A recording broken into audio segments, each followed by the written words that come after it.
wanted to share with y'all the speakers that we have today. We have Minister Chanel N. Quintons coming to us from Atlanta, Georgia. We have Natasha Williams, who is a nurse. She's coming from Jacksonville, Florida. And we have Tony Washington, who is a suicide prevention advocate and speaker, and he's coming to us from Jacksonville, Florida as well. The word, and are we becoming the word? Are we becoming the word? So I want to talk to you guys a little bit today about spiritual fitness. I have about 4 or 5 points that I think are essential. So if you're taking notes, I'll make sure I talk slow. So the first major key point is just gratefulness.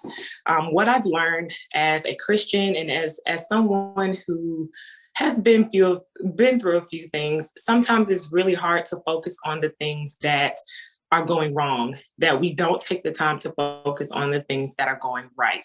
1 Thessalonians chapter 5, verse 16 through 18 says, always be joyful, never stop praying, be thankful in all circumstances, for this is God's will for you who belong in Christ Jesus. A lot of times we forsake or we forget the things that we're grateful for. Yes, we may not have everything that we want, but if you are a believer and if you are a true child of God, you know that you typically will have everything that you need. Our God is a provider. He is a sustainer. He gives us the things that we need. And a lot of times we have to start focusing on what am I doing, or what are the things that I'm thankful for? So there's 2 questions that we have to ask ourselves. The first is, what are you thankful for, and how will you show it? Do you show gratitude to people? Being nice to people, just saying thank you to people can oftentimes lift your spirit. And then the second thing is, what do you want to make sure that you don't take for granted? So for those who may be struggling with lack, or for those who may be struggling with the things of what I'm not, I know in this world with society and social media, it's really easy to compare, and we don't always think of ourselves as worthy or as good as someone else, but don't take for granted the fact that someone may be looking at you the exact same way. I have to catch myself sometimes because I'll see things on social media and I'm like, wow, that person is awesome. That person is amazing. That person is really great. I wish I could be like them, but someone else may have that exact same thought about me. So it helps to improve the way you feel by just being grateful for the things that you have, the things that God has already blessed you with, and the things that are to come. The second point that I've learned that has helped with my spiritual wellness or my spiritual well-being is just being a servant. As she mentioned, I am a minister at my church, but I do far more than just be a minister. I get involved. I help out in the community whenever we have community events. And of course, I'm not sure if everyone on here is a part of Delta Sigma Theta or any organization for that matter, but one of the pillars as a sorority or a fraternity is community service. So getting out there, getting involved with the community, being a part of something that is much bigger than yourself can help build gratitude, and it can help you to pull yourself out of a rut. Mark 9:35 says that he sat down, called the 12 disciples over to him, and says, whoever wants to be first must take last place and be the servant of everyone else. I personally have worked in the service industry, and as an industry as a whole, people tend to look down on that industry because they don't value or they don't appreciate it. But being in a position to serve others has always made me feel grateful. As a servant, you get to see the rawness and the realness of people. You get to see where other people may be lacking, and it helps to create more of a gratefulness in yourself. So 2 main questions that we want to ask ourselves when we're thinking about servanthood is, what personal strengths and gifts can you share? A lot of times, if you don't know what your strengths are, it's hard, or it's easy, I should say, to look at other people's strengths and feel as if you're lacking in those areas. So finding some of the areas that you are strong in, whether it's speaking, whether it's helping others, whether it's writing, whether it's a song or a dance, if it's something in the arts, finding a way to make what you're good at work for you. And then the next question is, what's one thing that you can do today to make the world a little bit better? So I'll give you a small example. I love Starbucks. I'm a coffee junkie. And I was on the way to church this morning and I stopped at Starbucks, and the young lady that was taking my order was fairly new and she made a few mistakes. Now, most of the time when we're in a rush and we're trying to hurry up and get somewhere and we're like, hey, I don't have time to wait for you to fix these mistakes. I need you to get it right. You're supposed to know what you're doing. It's easy to be rude or dismissive to someone in that industry. But instead of being frustrated, instead of being mean, I smiled. I told her to take her time. I told her it was okay. I complimented her, told her she was doing a good job. I even told her that her nails were cute, and she smiled and she had a sense of relief. But that was, to me, that's serving others. That's serving them with pleasantness. That's serving them with a kind gesture. And I'm pretty sure that made her day go a little bit better. And it eased the stress and the tension of being new on her job. The third point that I wanted to make or to point out is just overcoming challenges. Romans 5, verses 3-5 says, we can rejoice too when we run into problems and trials, for we know that they help us develop endurance, and endurance develops strength of character, and character strengthens our confident hope of salvation. And this hope will not lead to disappointment, for we know how clearly God loves us because he has given us the Holy Spirit to fill our hearts with love. And one way that you can overcome your challenges in life is reading your word. Every obstacle or situation that we face in life, there is an answer, there is a solution, there is references and resources in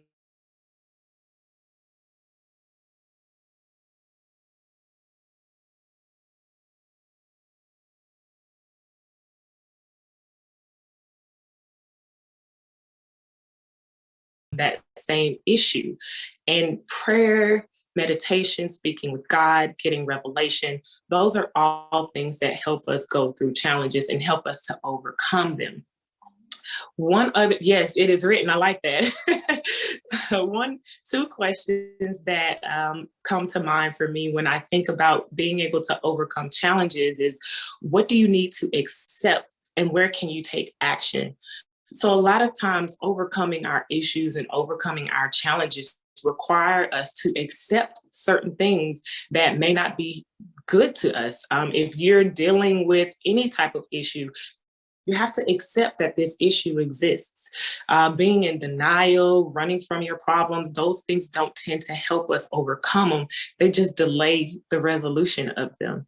And lastly, who or what helps give you the strength to persevere and to grow? Do you have people around you that uplift you? Do you have people in your circle or in your corner that you can call and talk to when you're struggling? Have you met with someone who has dealt with the same issue and has found ways to get through those issues? What are you doing in life, or who are you surrounding yourself with that can help you move and progress to that next level and become an overcomer? We oftentimes surround ourselves with people that we love and we trust, but are these people going to tell you the truth? Sometimes it's hard to have that one friend that's always going to tell you the truth, but I love the fact that I have people in my life that will correct me when I'm wrong, people that will speak life into me. Do you have a mentor? Do you have a spiritual friend or a spiritual coach? It's easy to, turn on a YouTube clip and listen to motivational speakers, but these motivational speakers don't have authority in the earth to speak over their life and to give you that boost and that push to get you out of the trenches. Do you have someone that can go down in the trenches with you and pull you out and pull you up and help to elevate you to that next level? The next point is just connecting to something bigger. So Hebrews 10, verses 25-24 says, let us think of ways to motivate one another to acts of love and good works. And let us not neglect our meeting together as some people do, but encourage one another, especially now that the day of his return is drawing near. Now, I don't know about you all, but I love going to church. That is my something bigger and something greater that I connect to. Joining a church, having a shepherd, someone who has been placed in this earth to oversee your life and to help lead you to salvation and to be accountable to. A lot of times, when we don't have someone to be accountable to, we're just out here living life with no regrets, living life with no concern, and no conviction. And I found that being connected to a church that I have people that I can pull on and people that can sense when there's something going on in the spirit. I'll be having a bad day and someone may just call and say, hey, I was thinking about you. The Lord placed me on your heart. Are you okay? Do you need anything? And a couple of questions that I have for this particular point is, how will you take time to deeply engage with something larger than yourself? Do you have a connection with something that allows you to be small? A lot of us are, we're focused so much on what we have to do, who we have to do it for. We have families, we have jobs, we have careers, we have obligations, we have responsibilities. And in those roles, we are big and mighty. But what are you connecting to that just makes you feel small? I love the fact that when I go into the house of God, that I can feel small in this space because I allow God to be big. And the next question to that is, how can you meaningfully connect with God and other people? Being connected in a ministry where the people love you and the people care about you and they care about your well-being, they care about your mental, they care about your physical, they care about your spiritual. It helps me on so many levels because I know that I'm never alone. One of the biggest reasons that people are committing suicide or people are doing things to harm themselves or people are feeling lost is because they're feeling alone. And even though I love the Lord and I love God and I know that He is always with me, sometimes it's hard to hear His voice. Sometimes it's hard to hear what He's saying to me. And God has to send someone that can say, you know what, Chanel, I see you. I see you're going through something right now. I'm praying for you. I'm here for you if you need someone to talk to. And that has been something that has pulled me out of a lot of tough situations. I'm actually getting a little emotional now, but those are some of the things that have helped me. And then the last point that I want to make is just living and becoming the Word. I've found that walking in my truth, allowing God to use me and learning from every word that my pastor speaks every Sunday when we gather, every Wednesday when we gather, learning and listening to the word and becoming the word. The word is great on Sunday mornings, but what are we doing throughout the week to sustain us? What are we doing throughout the week to get us from one day to the next? When my pastor speaks or when he preaches on a Sunday morning, am I taking notes? Because there's no way I'm going to remember everything that he's talked about. When I take notes and when I go back and I review what the pastor has preached, am I becoming the word? When you become the word and you have the word in your heart, it's easy to overcome those obstacles. The scriptures say that we should hide his words in our hearts. And when we do that, it allows us to speak life to ourselves, speak life to other people that may be surrounding us.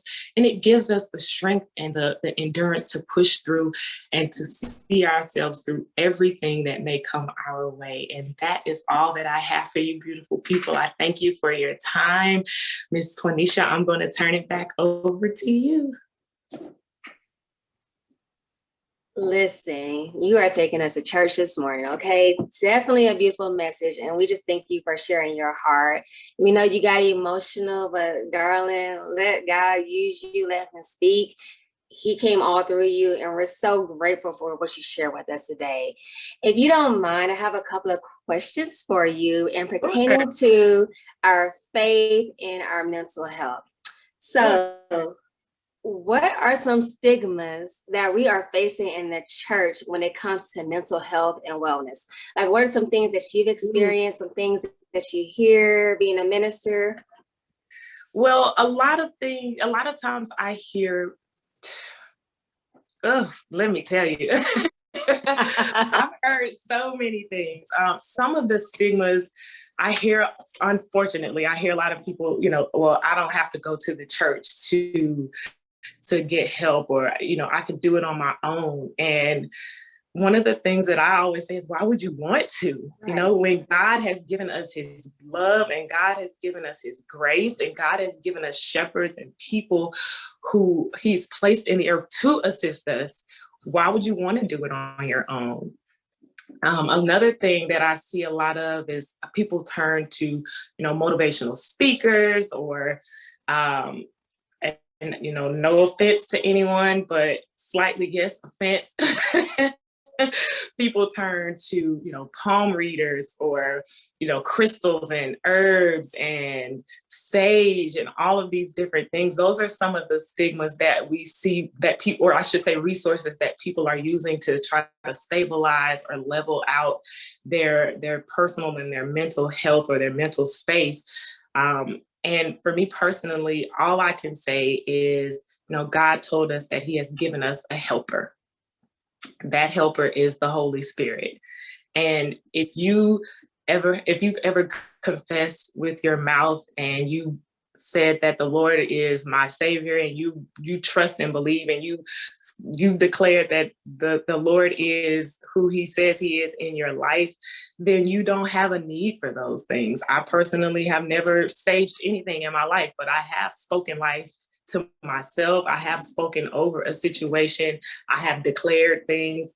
I hear a lot of people talking about manifestation. That's another thing that we have now. Yes, let's manifest this and manifest that. And although that is a spiritual aspect of God, it's a certain type of manifestation. So those are some of the stigmas that I see all the time. But yes, that I would say those are the ones.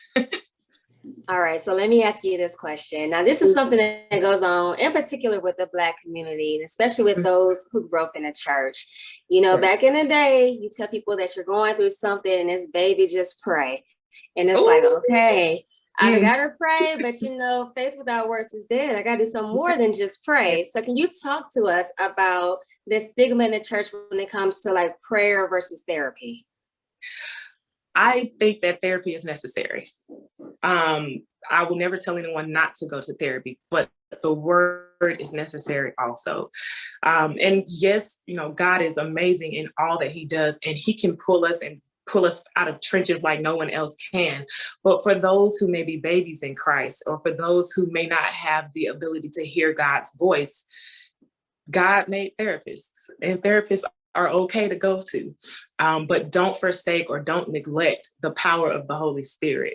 I've been in church where I've seen people be delivered from homosexuality. I've seen people be delivered from addictions. And I personally don't think that a therapist can do that for me. But if I've experienced trauma, if I was molested, if I was raped, if I was abused, yes, God can heal those things, but sometimes you may need someone to talk to as well. So yes, go to therapy. If you feel like the word, I'll never say the word isn't enough, but for you, if you feel like there's more that you need and the word hasn't necessarily hit that spot to pull you from where you are, please, by all means, find a therapist, find someone that you can talk to, find someone that you can trust, and find someone that has the same beliefs as you. Because if you go to a therapist that may not know the Lord, they may have you spiraling even further down that rabbit hole. If you prefer someone that might be a pastor, and if you do have a church home, speak to your ministers, speak to your elders, get somebody to talk to, because not everybody can hear God's voice as clearly as others. And sometimes you need that tangible person that can say, listen, this is what you need to do. And that person that can hold you accountable. Get an accountability partner. But yes, please go to therapy. It is necessary. And one last question for you. Sure. All right, so we're talking about the spirit and our faith. Can you please talk to us about how worrying can bring stress into our lives? Jesus. Listen, I'm a victim. I can't even lie. I have been a warrior. I really have been a warrior. And the Lord tells us to cast our cares upon him. Listen, I don't want to carry this weight. If I had the choice, if I had someone that says, you have all of this baggage, when I'm coming from the grocery store and I got 13 bags on this arm and 13 bags on this arm, it's heavy. And as soon as you get to that countertop or the table and you put everything down, that's how God's grace is. That's what God does for us. He gives us the opportunity to just lay everything down and let him carry that weight for us. There's nothing that we go through that he didn't know was coming and that he doesn't already have a solution for. So worrying, there's no need to worry. It's human nature to worry because of the unknown. But when you trust God and you give him your life and you give him everything that bothers you and everything that worries you, you can sleep peacefully at night, even if you don't know the answer. And even if you don't know the outcome, if you have faith and you trust that God will never leave you or forsake you. Now, listen, y'all gonna make me preach for real today. But the Jesus, his word never fails, and his love for us surpasses anything that we can think of or imagine. And anything that we need is already done. It is already done. And the one thing that I can say when it comes to worrying, when you think about the things that you are worrying about, when you go to God in prayer, ask God for his will in your life. Because a lot of times we worry because we may be asking for things that aren't in his will. You know, I might say, Lord, I need $1 million, but if that's not in God's will, I might only get 1,000. And now I'm disappointed because I didn't get that million that I've been praying to God for, but he never orchestrated or ordained for me to even have that $1 million. Probably because he knows if he gave me $1 million today, I go do some crazy stuff with it, right? A lot of times when we're worrying about things, we're worrying because we haven't talked to God about it. We haven't sat before him and said, Lord, what is your will in this situation? And when we talk to God and we hear from God, or if you go to someone else who you may feel hears from God a little bit better, it gives you that peace, the peace that surpasses all understanding. Well, thank you so very much for those words. Like, listen, I thought you was going to take us to church. I was okay with it. I don't know. I just got home from church. I can go back. Well, Chanel, we thank you so very much for your presentation and talking to us about our faith and the spirit and its impact with mental wellness. We truly thank you for that. Thank you, Chanel. Yes. Now, darlings, that beautiful video that I was telling y'all about is working now. So we're going to take the moment to watch the video. And after we watch the video, our next presenter will be Natasha Williams from Jacksonville, Florida. So my darling Sora is going to play the video for us and you guys check it out.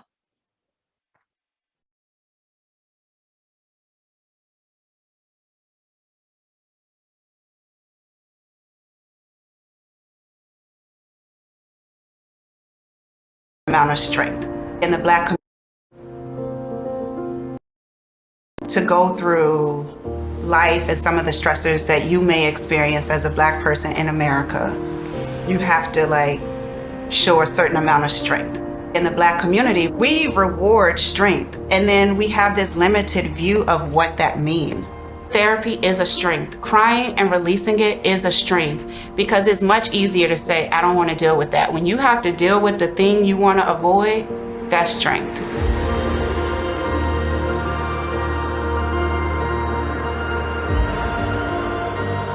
I'm at a point now where my mental health is not negotiable. I wasn't always taught to check in with yourself, see how you're feeling. What happens is that either you're going to learn healthy ways of coping, or it may be unhealthy ways.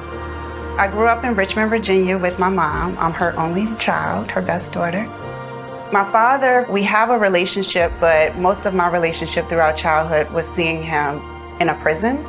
In my neighborhood, in my family, I always knew I was going to college. Even as a first-generation college student, you take on that pressure, I have to do this. People have expectations of me. And then when you're starting to feel that separation between how people see me and what they want me to do, but I need help. I just started saying, maybe 2 years ago, don't call me a strong Black woman. Because I don't have to buy into that, but if you label me as that, you're not going to see me as a human. I felt the need to form Black Mental Wellness because there was a huge piece of mental health missing, and that was the mental health of Black people in America. So when you think about psychology, you think about the theories, you think about the approaches to therapy, it's all based on white people. What we know to be true is that Black people communicate differently. We have different stressors. And I think it's important to know this because trauma encodes itself in your body. And that stuff is passed down.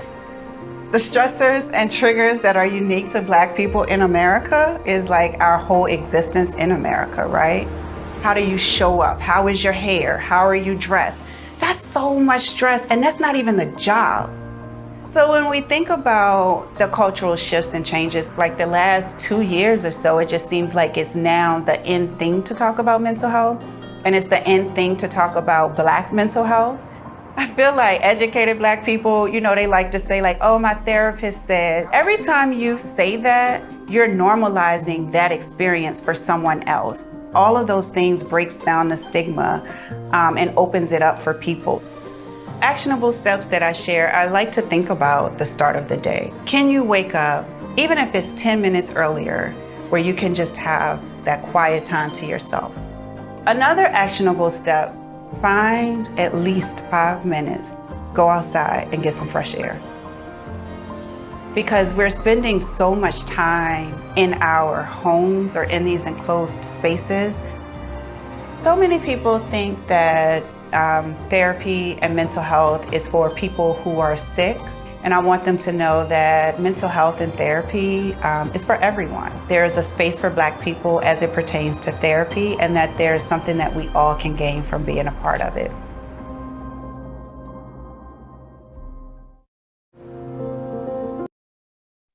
All right. Now, I really wanted to share that video when I was coming up with the idea for this conference, because most of us on here are Black women, and we all have been guilty, for the most part, of that strong Black woman syndrome. I grew up in a family where, as women, we really didn't show our emotions. So for the longest, I would not tell you all if I was going through something. If you saw me and you were like, how are you doing, Nisha? All is well. Everything is fabulous. I'm blessed and fabulous. That was my answer for everything. But internally, I was dealing with some stuff, and just full transparency, there was a moment in time in my life where my mental health got the best of me, and I contemplated not even being here anymore. So holding on to that strong Black woman syndrome, it can be very damaging to your mental health, and not only your mental health, but your physical health. And with that being said, we're going to transition into our next speaker, who is Natasha Williams from Jacksonville, Florida. And she's a nurse, and she's going to talk to you all about mental health and the impact that it can have on your body. So Natasha, speak, darling, the floor is yours. All right, can everybody hear me? I'm looking for some faces or some thumbs up really quick. All right, I'm going through some technical difficulties, so if I get kicked out, it's not on purpose, it's my internet connection. But I would just like to start off by saying thank you to everyone for participating in this event, as well as Twanisha for inviting me to speak. The two of us have kind of virtually met through a group called Runners Elite, which is all about maintaining our fitness through running. And I kind of put a pin on that because I'm going to come back to it. But to start off, my name is Natasha Williams. I currently work at a level 1 trauma center in Jacksonville, Florida, that also serves as a major teaching hospital in the area. And at this hospital, I'm a case manager. So in my job, I help people discharge from the hospital safely, and I also help connect them to resources to prevent illness and readmission. So with that job, my background is really in public health and in nursing. But before I got that background and learned how to interview and advocate for my patients, I actually was the patient. Like many women, I became a mother for the first time when I was in my 20s. I had a relatively easy pregnancy, an easy delivery, and a healthy baby girl. But my personal life was in an uproar, and some probably would say that it was kind of in shambles. Things with her dad weren't going well. I didn't have a job, didn't know how I was going to be able to survive. And so before I knew it, I was kind of staring down postpartum depression. There's nothing about my story that's really uncommon. Some of you know, but some of you may not know that postpartum depression is diagnosed by 3 million women in this country every year. So if you think about the women that you know, chances are pretty high that you may know someone, or that you may have been that woman that was dealing with postpartum depression or any mental health issue for that matter. But if you had asked my friends or my family or people that were closest to me, they wouldn't have believed that something like that could happen to me, because I was, quote unquote, that strong friend or that strong woman where I was always the person that lifts people up or give advice or encouragement. And I realized that something was really wrong and something had to change, and relatively quickly, because not only was I affected by my mental health, but now I have this baby girl that would easily be affected by my actions as well. So I say that to kind of bring up my topic of how did I overcome it and change my mental health, my mental illness, and flip that into mental wellness. So I did 3 basic things. And if you want to take notes, you can, but if not, you can just listen. So the first thing I did was I acknowledged that I really wasn't okay and that things weren't going as they seemed. Number 2, I sought out professional help to help get through my mental health situation. And finally, number 3, I built up connections and habits to sustain me through it. So to the first point, number 1, similar to physical illnesses, the hardest part of making a change and sustaining that change is realizing that something needs to be changed. When I realized that I wasn't feeling quite like myself, I was tired or didn't have an appetite or didn't want to be around other people, I realized that there was a really big violin to pay attention.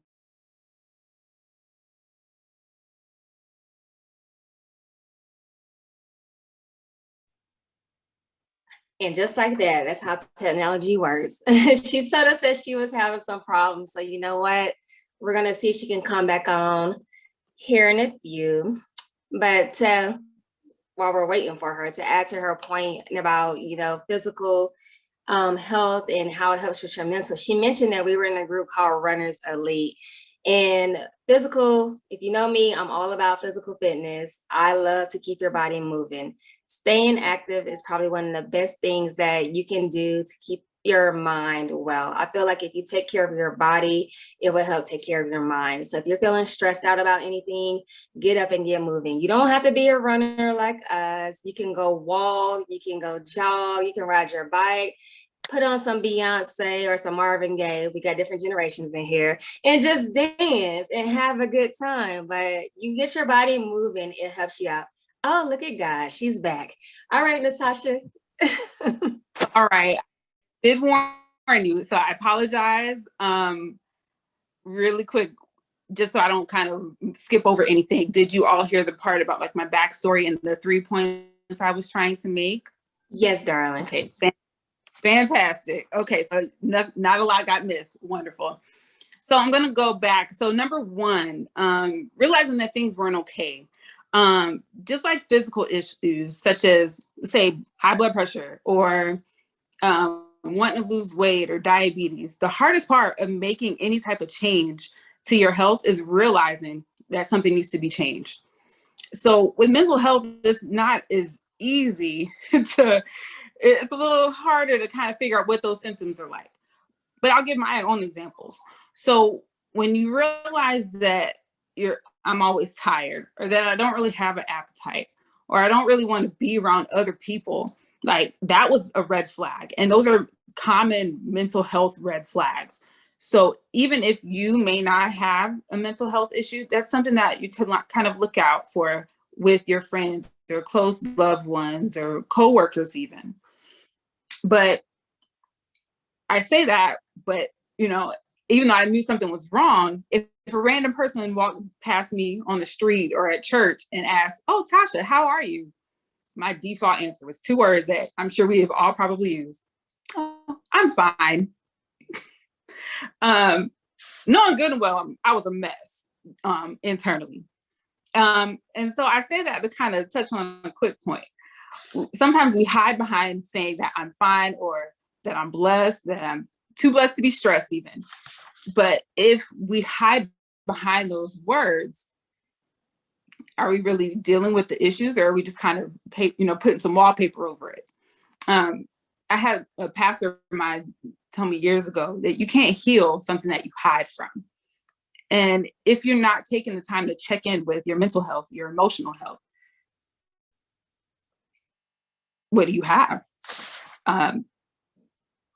For me, doing that quick 1-second check-in, how do you feel today, was a game changer for me. And when I realized that something was wrong, then I realized I needed to get help, which brings me to that next point, and something that the video touched on as well.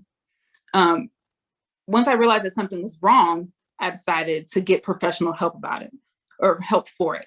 Now, that part was not easy because, again, I'm that strong friend. I'm usually the person to figure everything out. But I had family, I had friends who loved me and realized, "Hey, Tasha, something's not right. I don't know what it is, but maybe you need to talk to somebody who knows what it is." Now, I'm sure there's probably somebody sitting here saying, "Natasha, you had me, but you lost me. Do you mean I have to see a shrink?" Because I'm not crazy. And the answer to that is maybe. Sometimes getting professional help means that, yes, there may be a time where you have to see a doctor. Now, just like I said before, with conditions like high blood pressure or diabetes or anything similar to that, part of the stigma of mental health is not wanting to see a doctor for that fear of looking crazy. But if you had a physical issue, would you go to the doctor for that? So is this any different? Not really.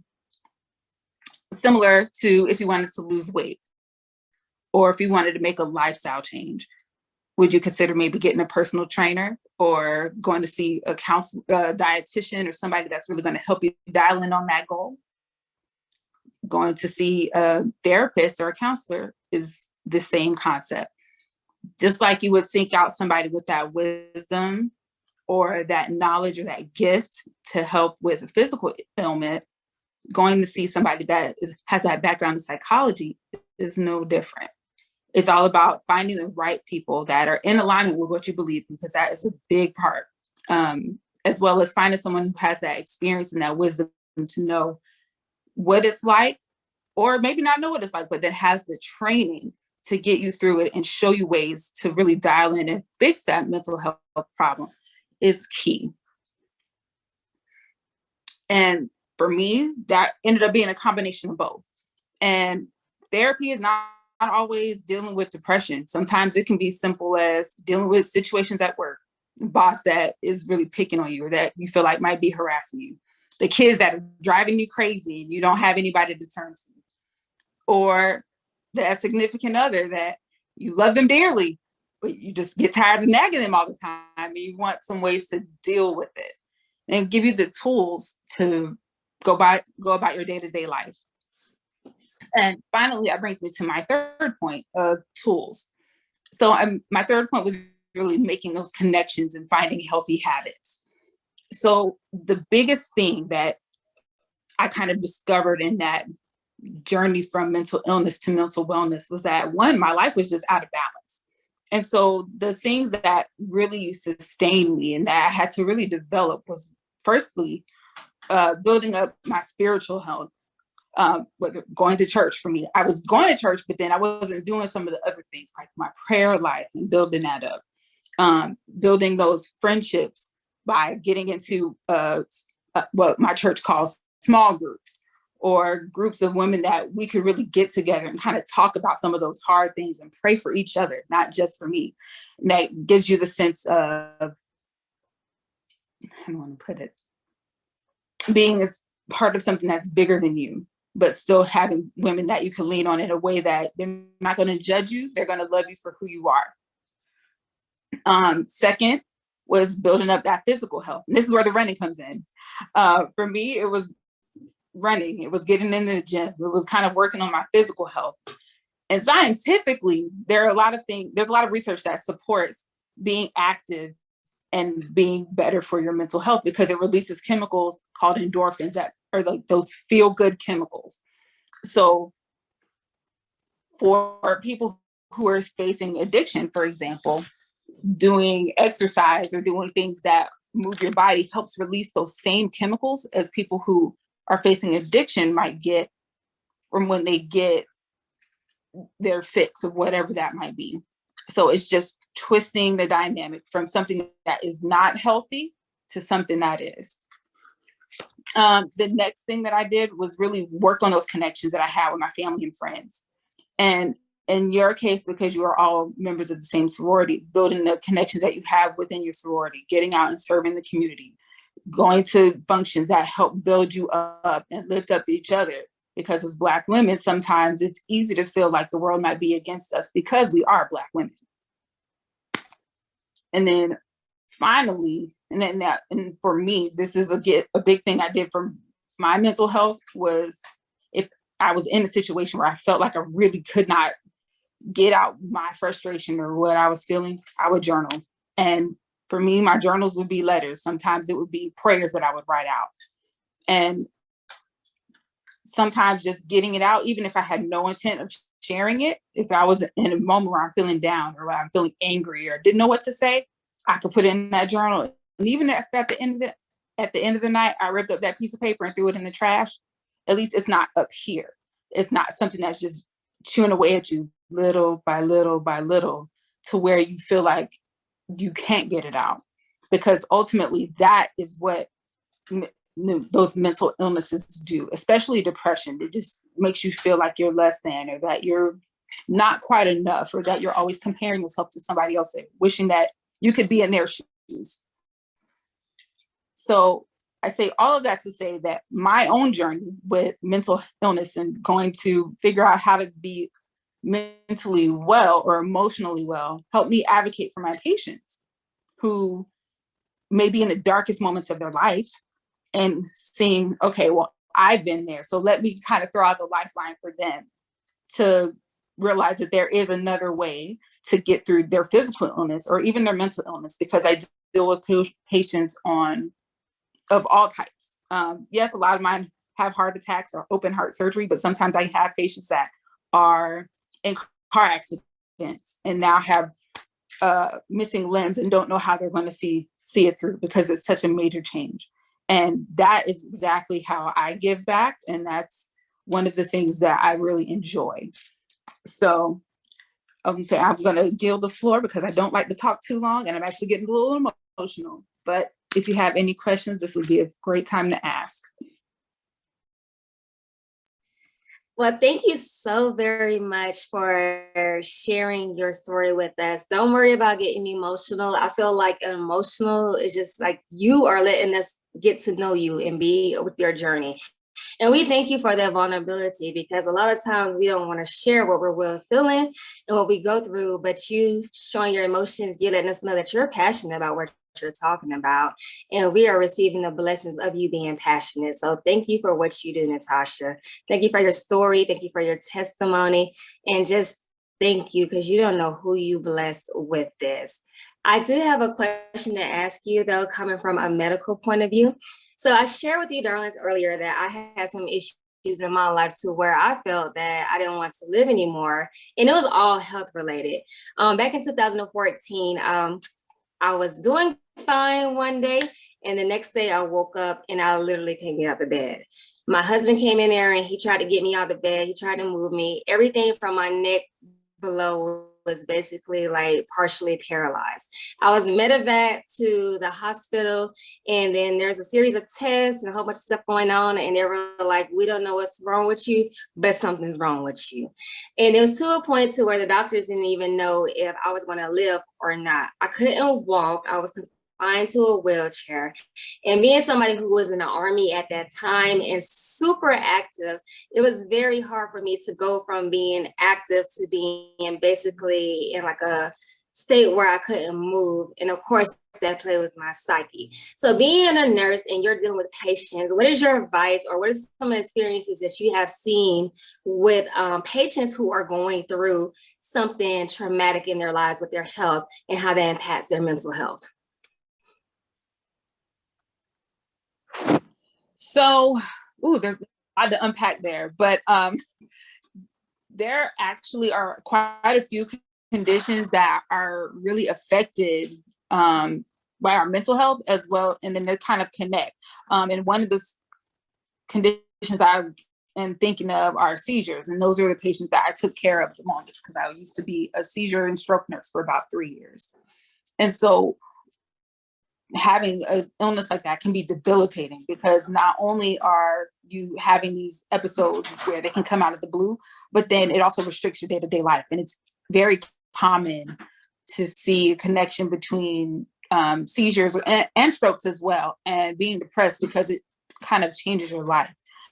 And so in that instance, a lot of times we actually get a psychologist or counselor involved during the hospitalization to come and see them, to kind of explore some of those feelings and make those connections of, okay, well, this is a temporary illness, but we don't want that to stop you from living your best life in whatever shape that might be. And so sometimes that's, restorative things of, okay, how do you deal with the frustration of the rehabilitation process of learning how to walk again?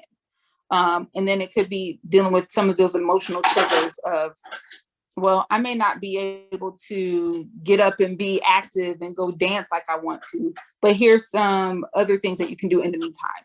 So those are the two biggest things that I could see is kind of learning how to, one, get through the situation as well as how to adapt to it while you're going through it.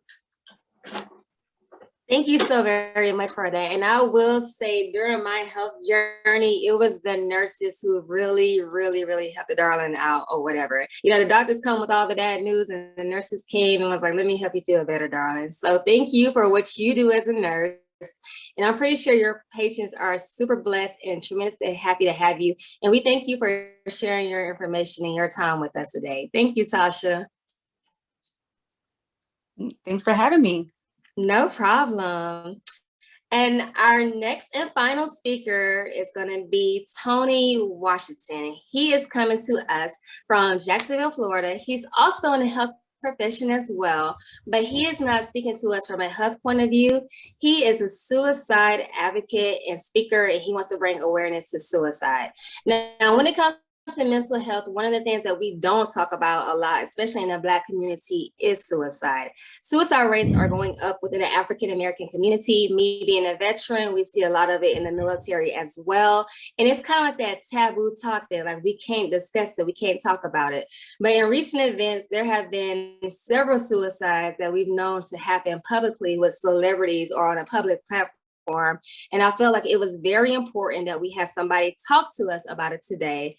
So without further ado, I'm going to give the floor to Tony, and he's going to share his story with us. Tony, take it away. All right. Good afternoon, everyone. Can everyone hear me? Hear me quite well? All righty. All righty. My name is Tony Washington. I'm not only a suicide prevention advocate, I'm also a suicide survivor, and I'm very transparent about that because I know the more that I share that part, the more that it can actually help save lives. So I'm going to speak from two different perspectives today.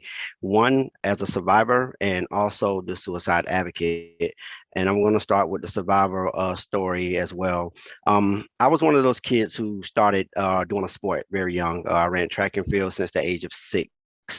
Both of my parents, are still married to this day. I grew up in a pretty rough area in Jacksonville, and I was that one kid that had the mom and the dad in the picture.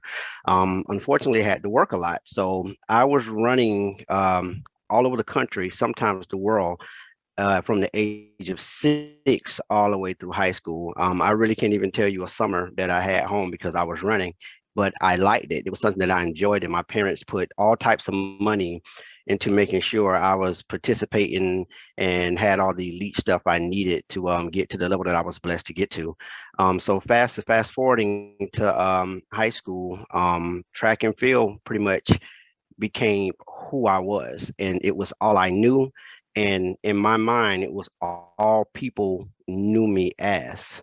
And so I ran track in high school, I ran track collegiately, and I was blessed to even run professionally for about 3 years. What happened and when my downfall came at is was no one ever told me that I could not do this forever.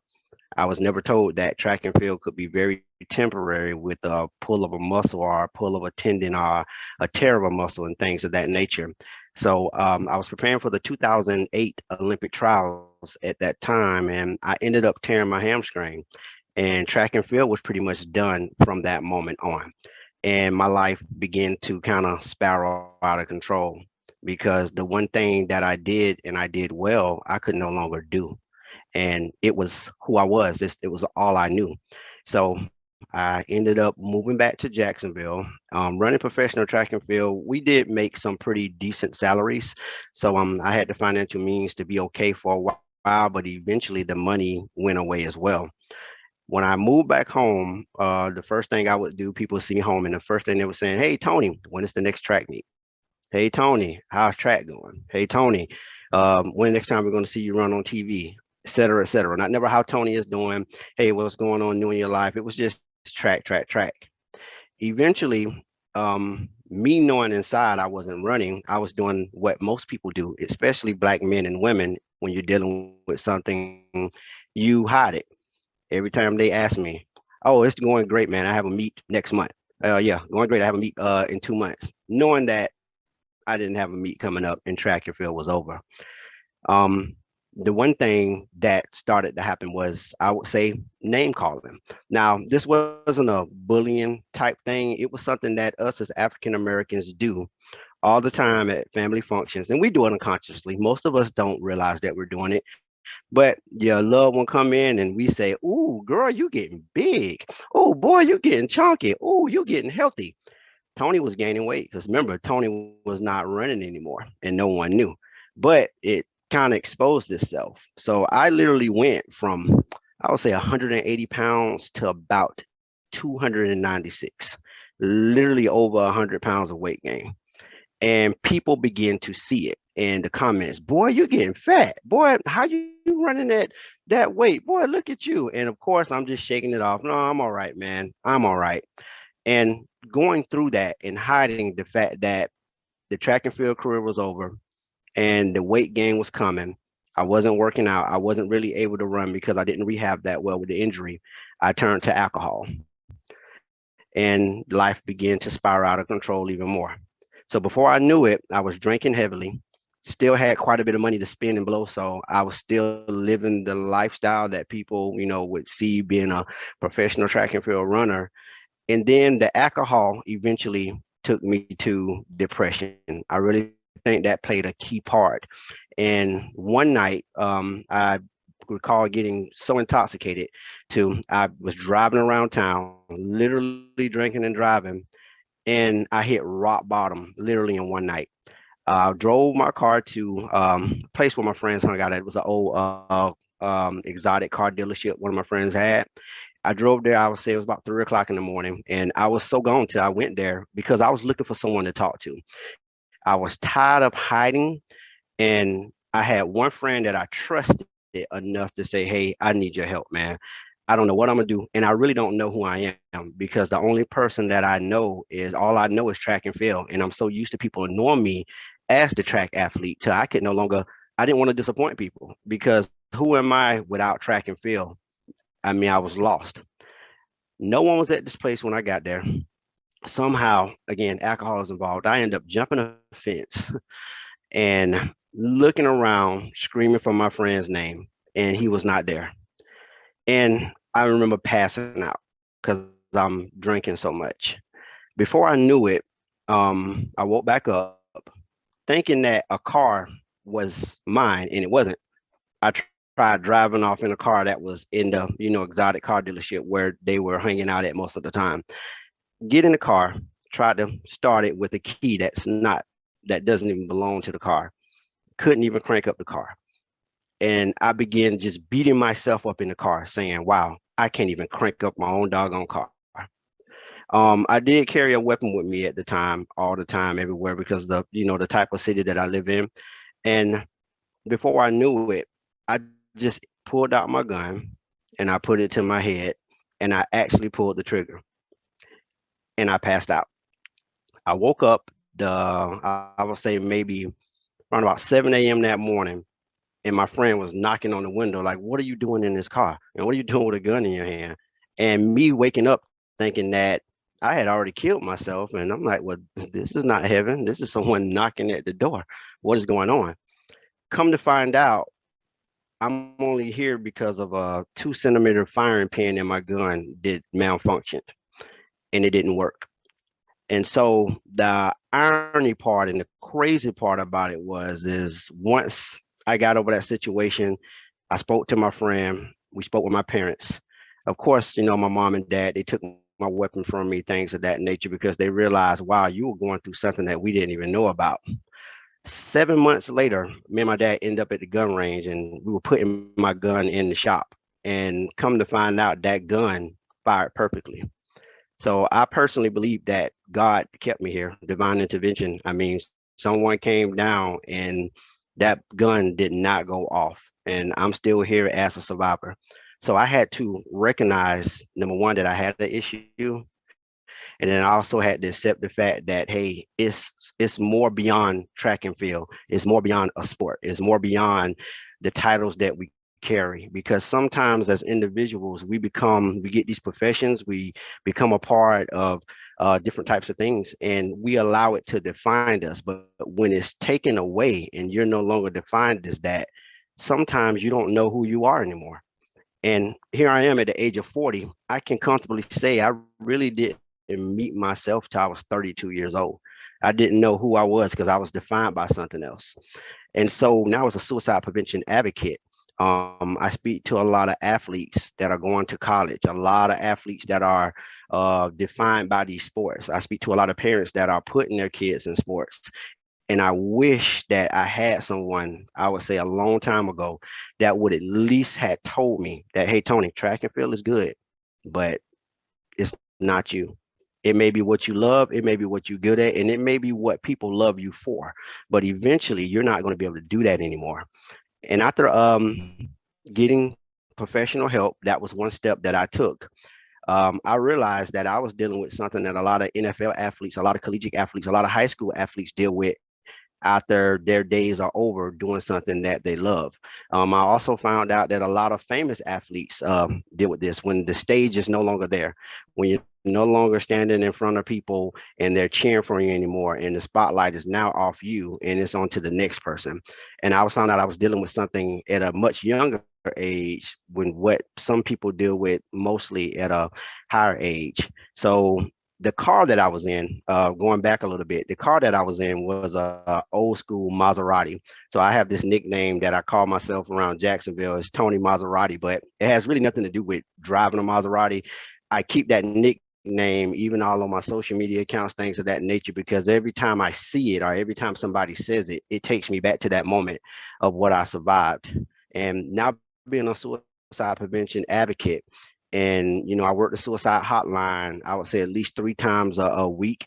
And we get on the phone and we talk to people and we try to save their lives. We talk to people in crises. We've had people that we've spoken to where they're in the house right now and they have a gun on themselves, but they also have a gun on their family. And we do a lot of crisis work and we get the police there and things of that nature. So that's my full story. Now, moving on to the suicide prevention advocacy. Um, the one thing about suicide is it's the 10th leading cause of death in the United States of America. So I think we've been on this call for about a little over an hour. Every 12.8 minutes, someone commits suicide in the United States.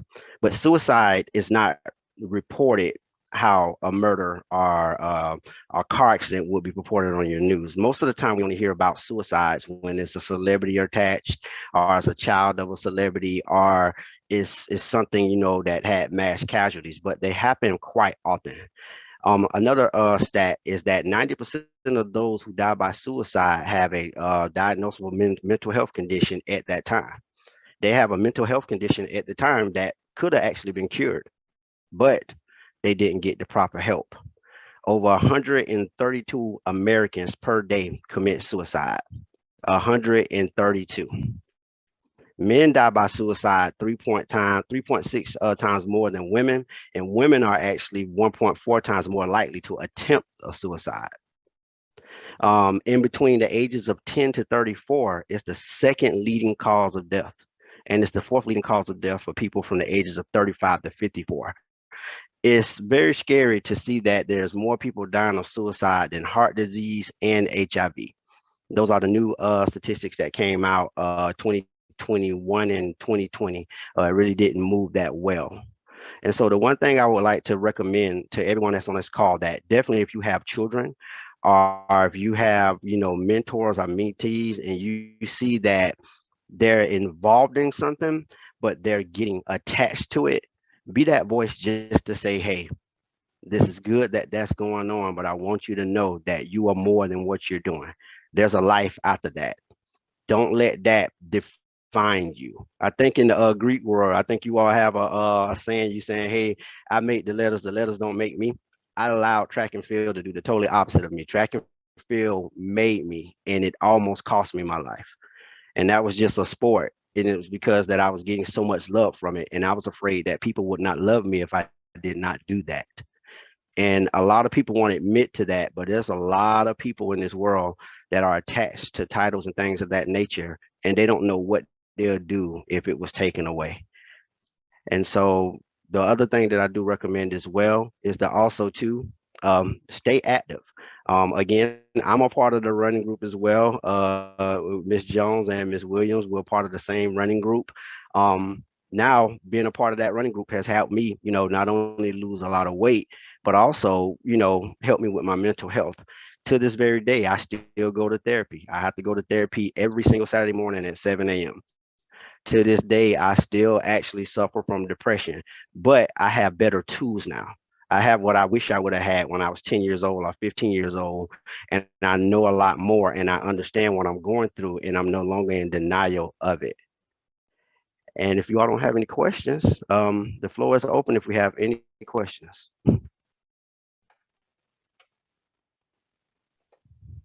I would like to say thank you so very much for your transparency. When it comes to talking about suicide, it's something that a lot of people don't feel comfortable talking about because you may be seen as weak, or something is wrong with you, or he's crazy. We have so many stigmas with suicide that we don't want to discuss it, especially being a Black male. Thank you for sharing your story and your testimony, because you gave us some stats that I was sitting over here like, oh man. And when you said it's more suicide than there are like deaths from like heart attacks and stuff, it was just like, wow. You don't think about it that way. And you're absolutely correct. We don't really hear about suicide unless it happened like in our family. And you may hear whispers about it in a community or church, but if it's not a celebrity, we're not hearing about it. And I thank you for bringing awareness to it. Like, I'm just sitting here with the facts, like, wow. I mean, mind blown. It's a lot. Yeah, it's a lot to process. It is, but I think, you know what, it's more relevant than what we talk about. And you sharing your story helps us realize it, because a lot of times when you think about suicide, you think about, okay, somebody got in. Well, I'm in the military, so somebody in leadership got in trouble, and before their story gets out, they take their lives. Or you may hear about people on Wall Street or these like high profile jobs. They can't deal with the stress that comes with the job. But you share with us from an athletic point of view. Never would have imagined somebody like wanting to end their life because their life changed because of sports. And a lot of us on this call have children or grandchildren or nieces and nephews that are in sports. And of course, we know like our kid may or may not make it to the league. So you have to deal with that. But never did suicide cross my mind when it comes to like having an athletic child. So thank you for giving us that aspect of it. We also deal with children. A lot of our organizations, we have children that we're working with and that we're mentoring, and it's good to talk to them and kind of notice the sun as well. We do have a couple of questions in the chat for you. I'm going to start with Masora Marissa. Marissa, the floor is yours, darling. Hi, Tony. Thank you for sharing. Appreciate your transparency and honesty as a Black man. So my question is, once that happened to you and you've been a suicide prevention, I think officer, I don't know what the correct title is, do you recognize it in your circle of friends? And if you do, how do you approach other Black men that are very close to you? Yes, ma'am. And that is an amazing question. I'm actually glad you brought that up. So in my circle of friends that I made, and I was blessed to kind of have the same friends for a while. If I see one of them acting a little different, the more knowledge I gain become being a suicide prevention advocate, I was not only to realize that I was showing signs way earlier than I thought, but I also see them in other men. And just to go deeper in what you say, some of the signs when it comes down to suicide, especially in men, because men, they're definitely, again, going back to that stereotype, I'm strong, ain't nothing wrong with me, I'm the head of the household, they'll try to put on this front.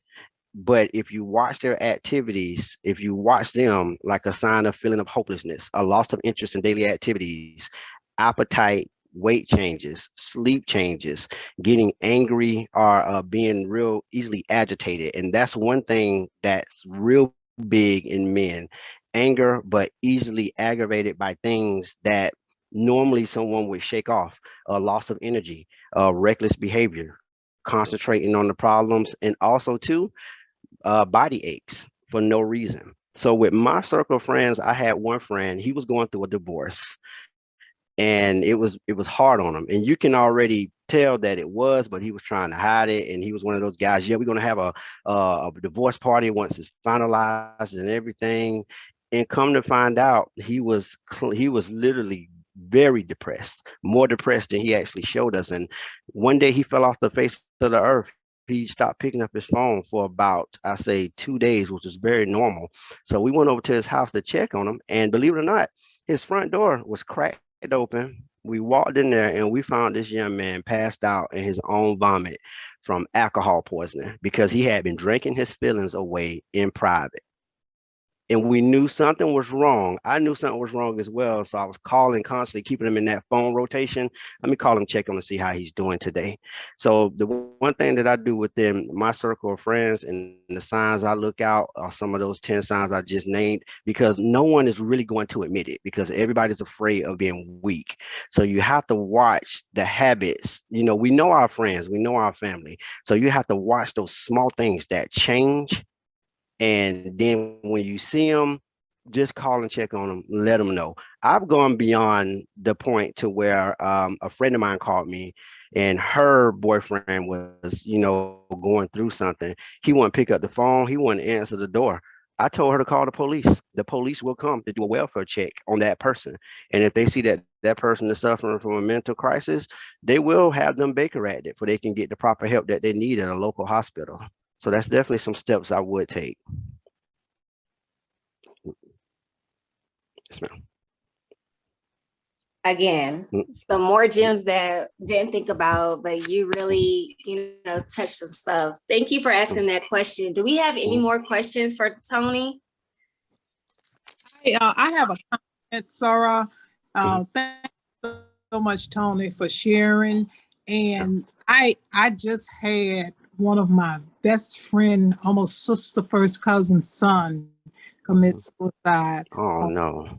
And he was 41 years old.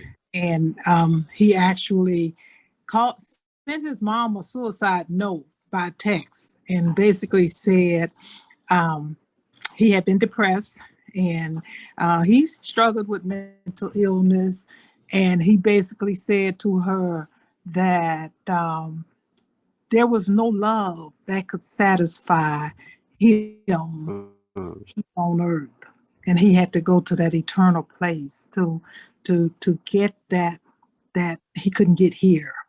And it's, mental illness is relative to spiritual warfare. Who we Yes. are, our spirit, who we are in our soul, and who we are in our flesh.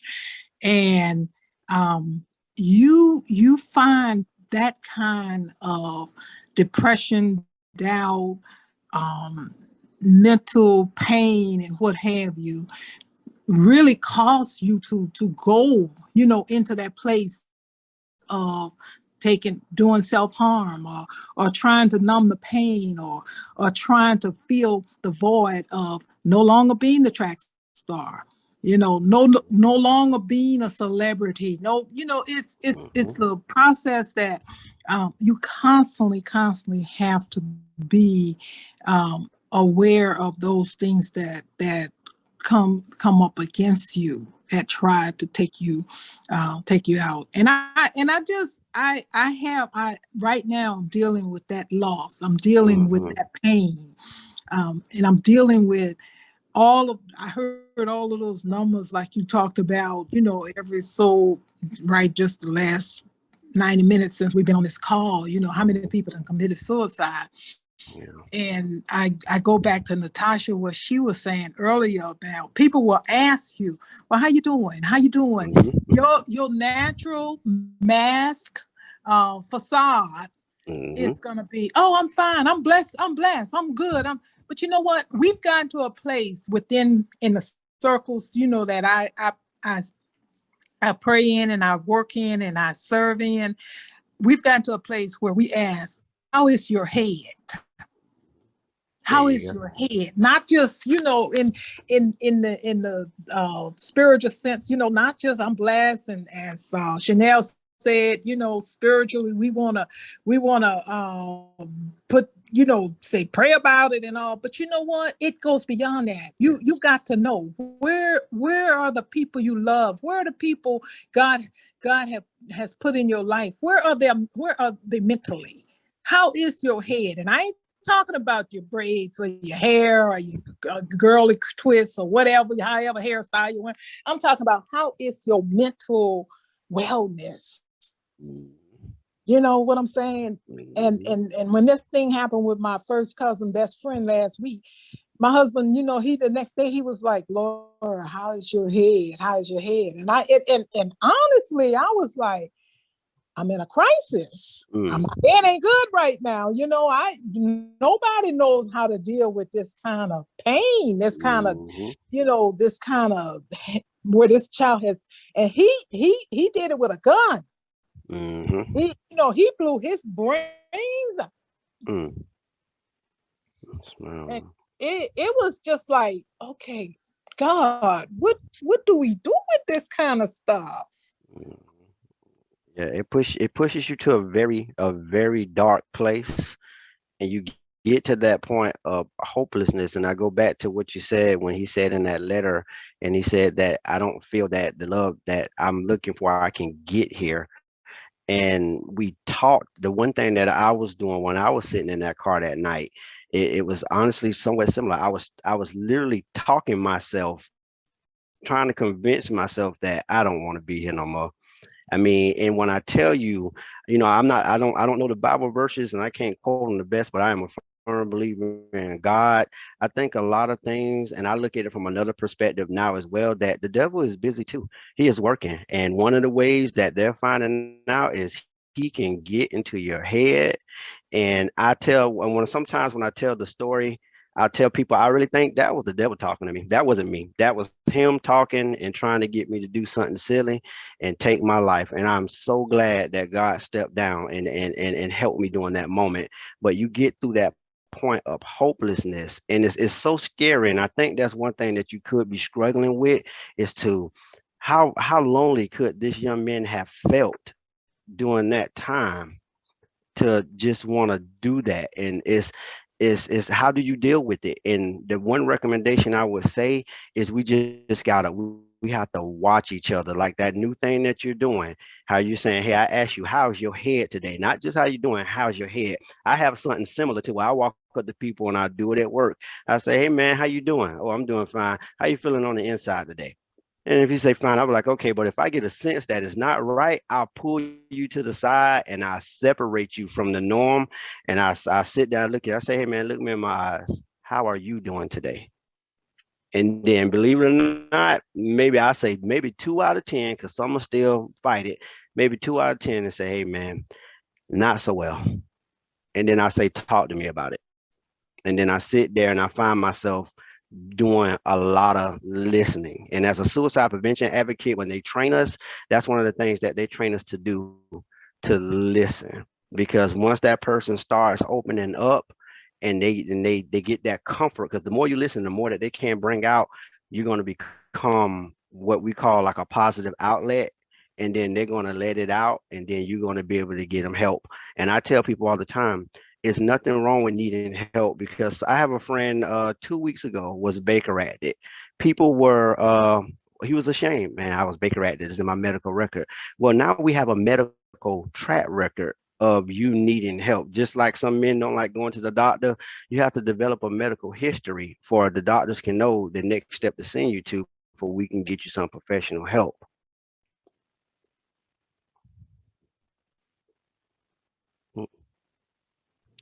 That is amazing. Like you really have blessed us with some things to think about and some things to consider. All of us have men in our lives, whether it be our husbands, significant others, fathers, sons, son-in-laws, you name it. And you being on here and giving us a male perspective just gave us something even more to think about, because even so, like the Black woman being a strong person and having that mentality is twice as hard, I feel, for a Black male or whatever it is, especially like you said, being the head of the household or having to bear with all the troubles of the world, and then to sit here and deal with your mental health and to be transparent about it. It's just such a blessing to have. Now you're gonna have me looking at my friends and like, are you okay? Like, how's your head? How you feeling? So thank you so very much for your wisdom, your testimony, your vulnerability. I'm pretty sure somebody's gonna reach out to you because we need you to speak at something else. Like, it was amazing. And could I say one more thing too? Just one more thing. And I want to leave everyone with a number. You can write it down if you like.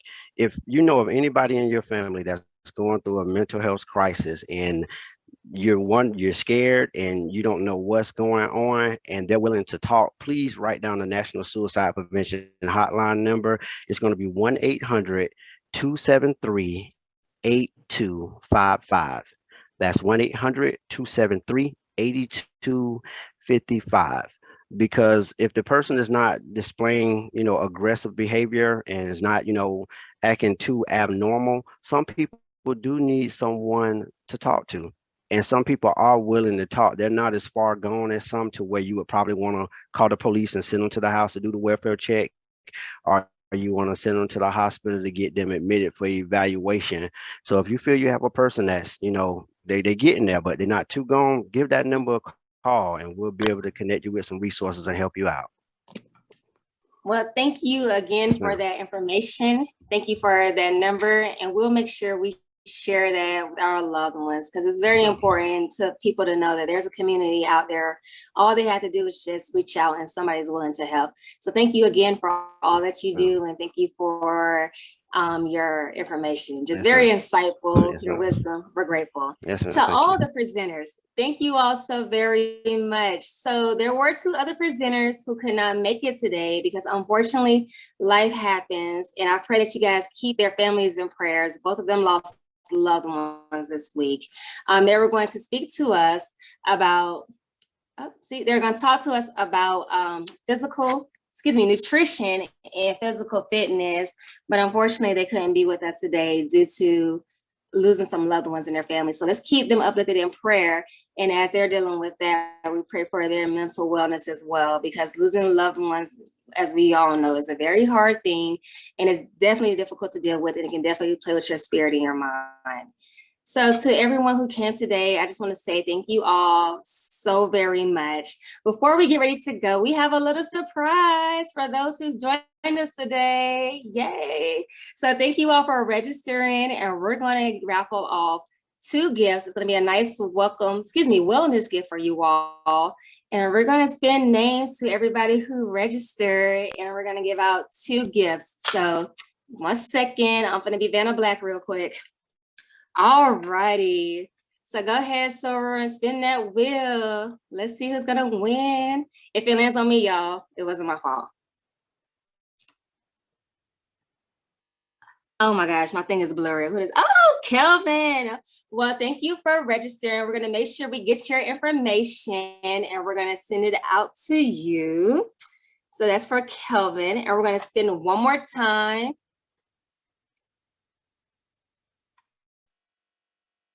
That thing is going.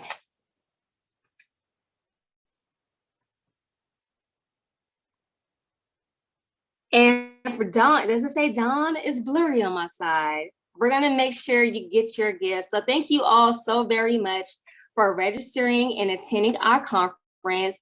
To my wonderful and fabulous speakers, thank you from the bottom of my heart. You all know we're going to make sure we send you all a thank you gift for your time. And I have my Madam President who's going to come on, and she's going to say her thoughts and her farewells. And again, just thank you all so very much. So I'm going to turn it over to you, Madam President. Thank you, Soror Jones, for coordinating such a wonderful and powerful event. And to all of you, on behalf of the Leavenworth Alumni Chapter of Delta Sigma Theta Sorority Incorporated, I want to thank you, Chanel, Natasha, and Tony, for your transparency, vulnerability, and authenticity in your presentations today. We thank you, Chanel, for your insights on spiritual fitness. We thank you, Natasha, for sharing your journey from mental illness to mental wellness. And Tony, thank you for sharing your story as a suicide survivor and how that has fueled your work and passion as a suicide prevention advocate and speaker. Thanks to all of you for sharing your personal insights and journeys as we continue our quest to understand the connection of the mind, body, and soul as we look to renew, refit, and release in 2022. And finally, thank you to all attendees. It is our hope that you were enriched and enlightened and leave this session energized to renew, refit, and release this year and beyond. Thank you one and all, and have a great Sunday afternoon.